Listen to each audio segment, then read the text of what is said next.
두 번째 부분 영상을 시작할게요. 이 부분은 이제 선생님이 만들었던 교재를 가지고 진행을 할 건데, 3D 피규어 만들기라는 주제를 가지고 우리가 수업을 한 3시간 정도 했잖아요. 그래서 그 부분에서 이제 시험을 냈어요. 그렇기 때문에 이제 이 교재, 지금 여러분들이 교재를 가지고 있는 학생들도 있지만, 수업 끝나고 선생님한테 준 학생도 있고 잃어버린 학생도 있고 그렇기 때문에 일단 해당 교재 파일을 선생님이 가지고 있기 때문에 그걸 가지고 준비를 좀 해줄게요. 일단 오바마 그림 동영상 처음에 봤던 거 기억할 거예요. 뭐 그런 것들 보고 그다음에 예술가들이 어떻게 3D 프린터를 이제 사용해서 작업을 하는지 그런 내용들을 얘기했었고요. 어, 3D 프린터를 이용해서 작업을 했을 때 장단점들이 있는데 장점이라고 하면은 그런 게 있겠죠. 이제 위에 있는 사진들, 앞에 있는 사진들 보는 것처럼 어, 굉장히 복잡한 조형물을 사람 손으로 사실 만들 수는 있지만 그것과 똑같은 조형물을 다시 만들기는 굉장히 힘들기 때문에 3D 프린팅에서는 그 모델 파일만 있으면 똑같은 걸 뭐 무한히 반복해서 생산해낼 수 있다는 거, 그런 것들이 좀 장점이었죠. 그런 것들 한번 장단점을 기억을 했으면 좋겠습니다. 그리고 이제 두 번째 시간에 하고 세 번째 시간에 주도적으로 한번 얘기했던 것은 무엇이었냐면, 지금 보이는 것처럼 위쪽에 있는 부조 사진 만드는 거, 그러니까 기존의 2D 사진을 3D 사진으로 변환시키는 작업에 대해서 얘기했었고, 세 번째 시간은 스캔을 해서 3D 스캔을 해서 3차원 대상물을 3차원으로 스캔하고 그 다음에 3D 프린팅을 해서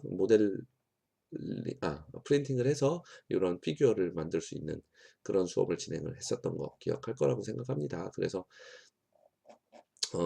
각각의 이제 장단점에 대해서도 얘기를 했었고 한계점에 대해서도 얘기를 했었죠.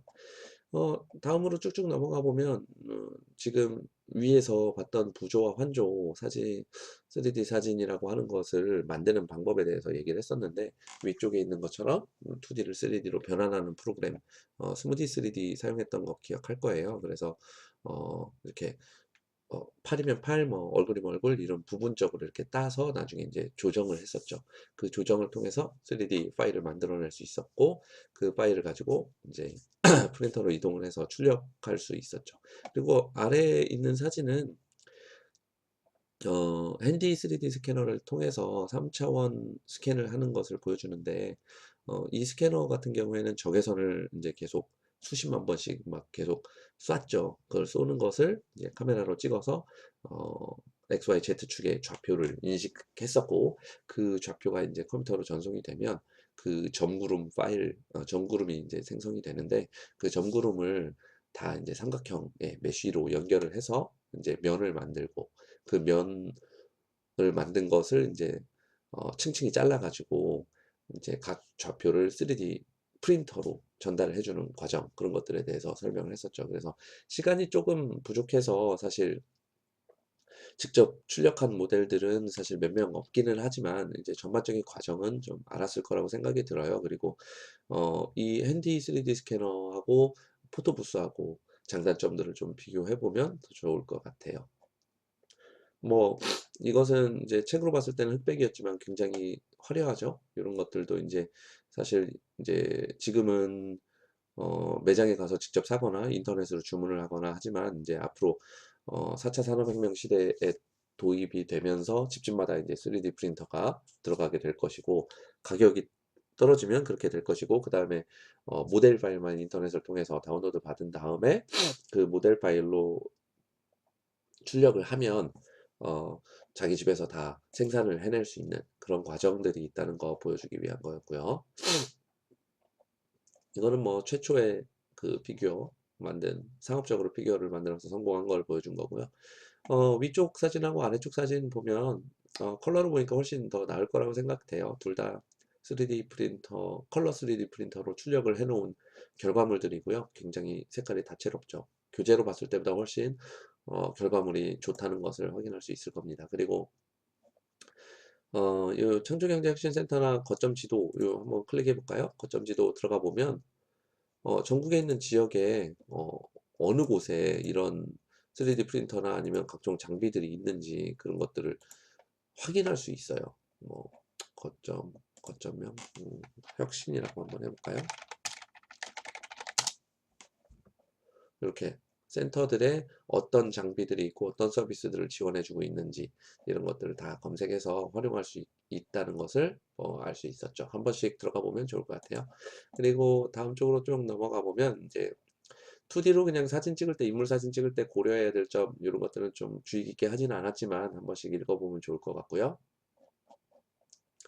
이제 스무디 3D 프로그램 활용하는 방법이었죠. 그래서 이미지를 불러오고 그 다음에 이제 이미지를 각 부분을 이렇게 부분 따서 어, 부분 이렇게 따가지고 이제 3D 모델로 바꾸고 그 다음에 크기 조정을 한다든지 두께 조정을 한다든지 아니면 위치 조정을 한다든지 아니면 이런 일들을 통해서 이제 3D 모델을 만들어내는 것 그렇게 이제 만들어내는 것까지 얘기를 했었고요. 그 다음에 그 수업 마지막쯤에는 이제 익스체인지라고 해서 이 만든 모델을 3D 프린터로 출력을 할 때 어떤 파일 형식으로 내보냈었는지 한번 기억해 보면 좋을 것 같아요. 그래서 우리는 export to obj 혹은 stl 이렇게 돼 있었는데 stl 파일로 내보낼 경우에는 컬러 정보가 안 들어가서 우리 학교에 있는 FDM 방식의 그러니까 플라스틱을 녹여서 짜내는 방식의 3D 프린터에 사용한다라고 생각을 하시면 되고요. OBJ라고 돼 있는 건 오브젝트라고 돼 있는 거는 재질하고 컬러 정보까지 같이 출력이 되거든요. 그래서 컬러 석고로 사용하는 SLS 방식의 컬러 3D 프린터 이런 것들을 활용하면 정말로 이 색깔까지 표현이 돼서 출력이 된다는 거 그렇게 확인을 하면 좋을 것 같아요. 그리고 여러 가지 재질에 대해서 얘기를 했었고 3D 프린트로 출력할 수 있는 다양한 재료 이런 것들에 대해서도 얘기했었고 그리고 다양한 방식에 대해서도 얘기를 했었던 게 기억이 나네요.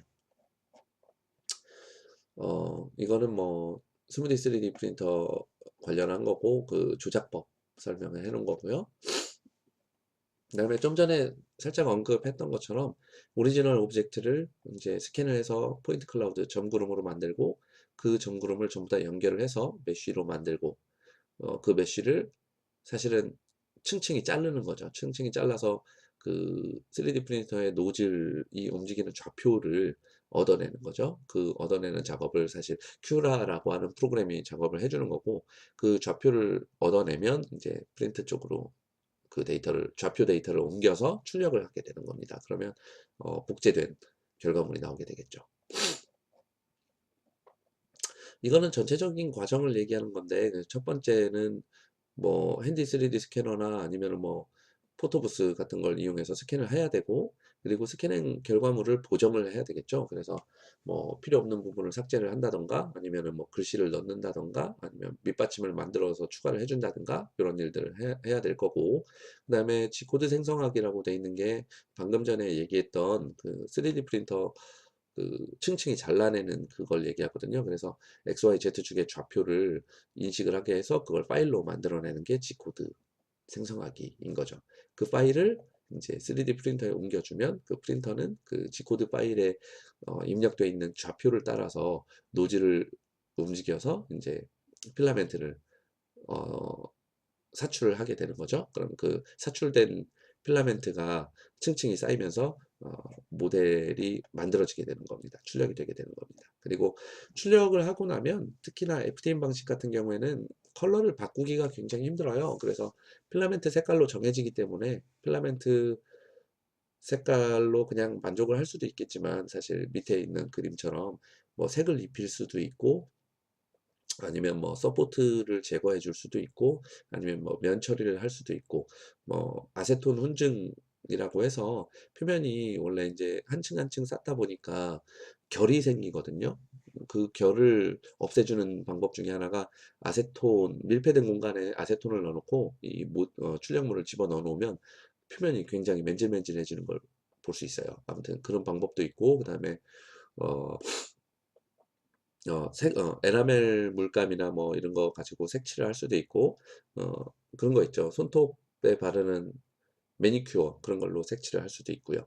그다음에 아까 얘기했다시피 턱 같은 부분은 밑에서부터 쌓아 올라가지 않으면 흘러내리기 때문에 서포트라고 하는 것을 같이 쌓아 올라가는데 그 부분은 이제 필요 없으니까 나중에는 제거를 해 줘야 되겠죠. 요런 전체적인 작업들을 후가공하기라고 이야기를 합니다. 그다음에 이제 3D 스캐너고 우리가 사용했던 스캐너는 이 센스라는 스캐너를 사용했었죠. 가격은 굉장히 저렴하지만 어 스캔 작업을 하기가 조금 번거롭고 대상물도 움직이면 안 되고 이런 단점들이 좀 있었고, 이제 제일 좋은 것은 포토부스를 사용하는 건데 장비의 가격이 어마어마하게 비싸기 때문에 어 좀 문제가 있지만 그래도 굉장히 결과물은 훌륭하다는 것을 확인할 수 있었습니다. 뭐 밑으로 내려가 보면 이제 또 3D 사진을 찍고 그것을 인제 출력하는 방법들에 대해서 이렇게 나오는데, 일단 뭐 깊이 수업을 하지 않았기 때문에 넘어가도록 하겠습니다. 그다음에 여기 있는 것처럼 이제 지브러시나 메쉬 믹서 같은 경우에는 지금 선생님이 가지고 있는 교재는 여러분들이 가지고 있는 교재와 다르게 앞부분 내용이 없어요. 그래서 20쪽에 있는 내용을 좀 봤으면 좋겠는데 지금 밑에 있는 페이지 말고요. 진짜 교재로 인쇄됐던 것 중에서 20페이지에 있는 내용을 봤으면 좋겠는데, 20페이지에 있는 내용은 사실 기술자들이 하기 좋은 3D 모델링 도구, 그러니까 치수를 정확하게 재서 작업을 할 수 있는 도구들을 얘기했었고, 여기서는 마치 찰흙을 빚듯이 이렇게 마우스로 드래그를 하면 블록블록 나온다든가 뭐 들어간다든가 이런 식으로 작업을 하는 지브러시, 메쉬 믹서 이런 프로그램들이 있다는 것을 확인할 수 있었습니다. 또 밑으로 쭉쭉 내려가면 이제 거의 마무리인 것 같은데요. 음, 이 손에 정확하게 맞는 장갑을 만들 수 있다는 것이 이제 사실은 그 뭐라고 해야 되나, 소비자에게 최적화된 작업물을 제공해 줄 수 있고 그 작업물을 제공받았을 때 사실 소비자의 만족도가 높아진다는 것, 뭐 이렇게 생각을 해 주면 좋을 것 같고, 패션이나 의수 아니면 뭐 특히나 이제 어린이들이 인제 다쳤거나 이래서 인제 신체를 훼손당했을 때 그 신체를 보완해 주기 위해서는 어 사실 어린이들 같은 경우에는 계속 시간이 지나면 지날수록 덩치가 커지기 때문에 의수를 한다고 해도 계속 보완을 해 주고 사이즈를 키워 줘야 되거든요. 그런 측면에서 사회적인 공헌을 할 때 이 3D 프린터와 그 기존에 인제 우리가 배웠던 아두이노를 이용해서 어떤 것을 제어를 해 준다면 여러분들도 충분히 이런 전자의수 같은 거를 만들 수 있다는 거, 그리고 이런 것들이 사회에 공헌을 할 수 있다는 거, 그런 것들을 알 수 있게 해 주지 않았나, 요런 것들을 한번 좀 생각을 해 보고 시험 문제 풀 때 들어갔으면 좋겠습니다. 그리고 제일 밑에 있는 것은 뭐 음식물 출력하는 것인데요.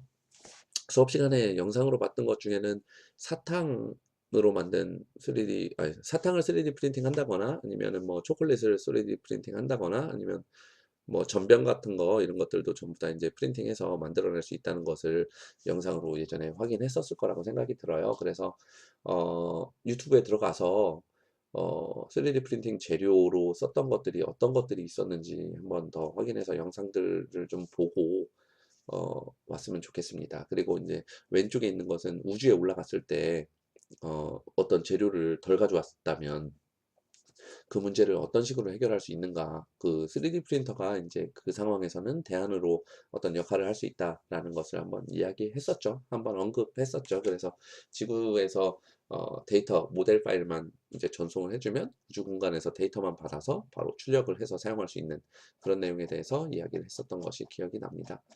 어 이거는 뭐 여러분 교재에는 없는데 이런 3D 프린팅 사진 작가 관련돼서 어떤 공부를 하면 이제 내가 앞으로 진로를 이쪽으로 이제 가져갈 수 있느냐라는 것에 대해서 얘기를 하고 있는데요. 그래서 뭐 사실 모델링 작업을 한다는 게, 사실 프린터는 물리적인 일을 그냥 대신해 주는 장치일 뿐이고 제일 중요한 것은 어떤 생각을 하고 있고 어떤 모델링을 할 수 있는지, 그게 제일 중요하거든요. 그래서 여기서는 예술적 감각도 필요하고, 아까 특히나 지브러시나 뭐 메쉬 믹서 같은 거를 써서 결과물을 뽑아내려고 할 때는 정말 예술적 감각이 많이 필요하죠. 그리고 디자인에 대해서 전문 지식을 좀 습득을 해야 돼서 사실 그림판은 여러분들 다 쓸 수 있는 수준이지만 포토샵은 쓰기 힘들거든요. 그런 것처럼 팅커캐드는 여러분들 다 한 번씩 써 봤고 쓸 수 있는 수준이지만 전문적으로 더 들어가는 프로그램들은 용어에 대해서도 공부를 해야 되고 그리고 디자인에 대해서도 공부를 해야 될 것 같아요. 그런 것들 얘기한 거고요. 그리고 전반적인 모든 작업을 컴퓨터나 뭐 아두이노나 아니면 뭐 3D 프린터나 이런 장비들을 쓰는 거니까 컴퓨터, 전기전자, 기계 이런 장비 사용에 대해서 두려움 없이 접근할 수 있는 그런 자세가 돼 있어야 되고요. 준비가 돼 있어야 되고요. 뭐 진학을 한다면 이런 쪽으로 진학을 해도 좋을 것 같아요. 회화, 시각 디자인, 산업 디자인 이런 쪽으로 공부를 하면 더 양질의 사진을 뭐 2D 사진이 아니고 3D 모델링 사진을 어, 얻어낼 수도 피규어 같은 걸로 출력해낼 수도 있을 것 같아요. 그리고 이제 밑 아래쪽으로 가보면 이제 사진을 찍을 수 있는 장비를 만질 수 있어야 되기 때문에 어, 이 장비 만지는 것도 이제 이야기를 해야 되지만 사실 이렇게 멀뚱히 서서 어떤 사진을 찍는 것은 증명사진을 제외하고는 조금 어, 좀 그렇죠? 그래서 어, 이런 포토부스를 사용해서 사진을 찍을 때 어떤 포즈나 뭐 이런 것들을 생각해야 되는지 어떤 옷차림이나 아니면 뭐 어떤 자세나 뭐 여러 가지 것들을 생각해 볼 필요가 있겠죠. 그래서 감각적인 결과물을 얻어낼 때는 어떤 노력들이 필요한지 그런 것들을 생각해 보면 더 좋을 것 같고요.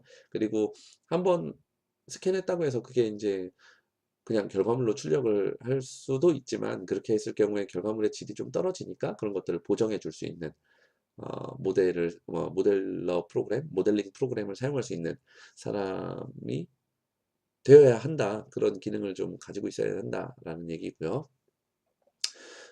좀 다른 길로 생각을 해보면 사진을 직접 찍고 모델링을 할 수도 있지만 그 장비 자체를 구축해 주는 일, 그리고 세팅해 주는 일, 이런 일을 할 수 있는 것도 이제 진로로서 이렇게 한 번쯤 생각해 볼 필요가 있지 않나, 이 정도 생각을 가지고 있습니다. 자, 두 번째 3D 프린팅 관련해서는 이 정도 생각을 해보고 유튜브 가서 예전에 제가 보여드렸던 그 재료, 그리고 방식 이런 것들에 대해서 영상을 좀 더 개인적으로 봤으면 좋겠다고 생각을 합니다. 여기까지 해서 두 번째 강의를 시험 준비 강의를 마치도록 하겠습니다.